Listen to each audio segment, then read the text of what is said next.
Welcome to another episode of Theodore Explore, and let me tell you a fun story. Nobel-winning physicist Max Planck went on a tour of Germany in 1918. Everywhere he was invited, he would give the same lecture on new quantum mechanics. So over time, his chauffeur learned it by heart. So one day he proposed an interesting idea. Giving the same speech over and over again must be boring, Professor Planck. How about this?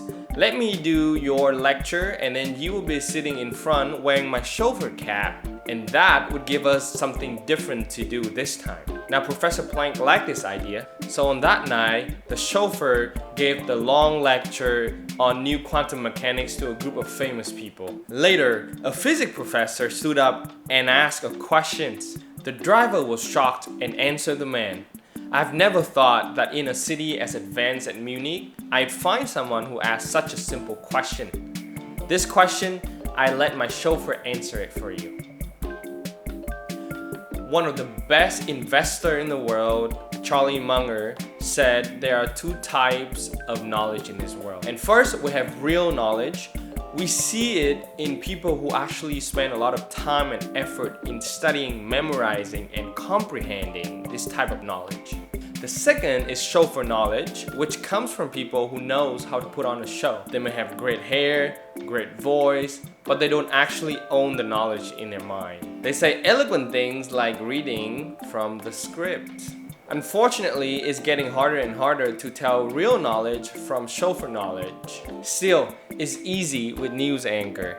They are just actors, period. Now, it's harder to deal with journalists because some of them actually spend years of digging up and researching about one particular topic. They usually write long articles that focus on different cases and exceptions. Most journalists though, they fall into the chauffeur knowledge type. They make up articles from thin air, or more accurately, by searching Google. Their writings are usually superficial, short, one-sided, just to make up for their shallow knowledge base. Now, the same shallowness exists in the business world. The CEO of a larger company is expected to have a star quality. Now, too often, investor and business journalists seems to think that showmanship leads to better result, which is not true at all. Now, so to avoid chauffeur knowledge, Warren Buffett, Charlie Munger's business partner and associate, came up with this great phrase called circle of competence. Circle of competence is the subject area that matches one's skills or expertise.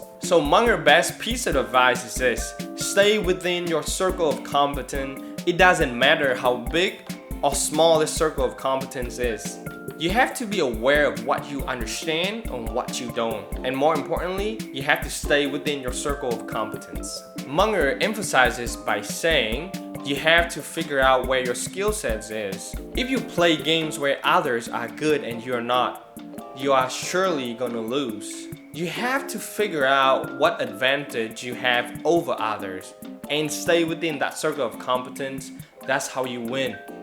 So to recap, watch out for chauffeur knowledge. Do not confuse the company spokespersons, the ringmaster, the schmoozers with those who have real knowledge. Now, so how do you tell the difference between those two? There's a clear sign. Expert knows where their knowledge ends and where it begins. If they find themselves outside of their circle of competence, they would simply say, I don't know. We hear everything from chauffeur knowledge people except this. So I'd love to hear your thoughts on this topic in the comment section below. If you found this video helpful, please like and subscribe to this video for more quality contents like this. Thank you for watching. Until next time, God bless you all.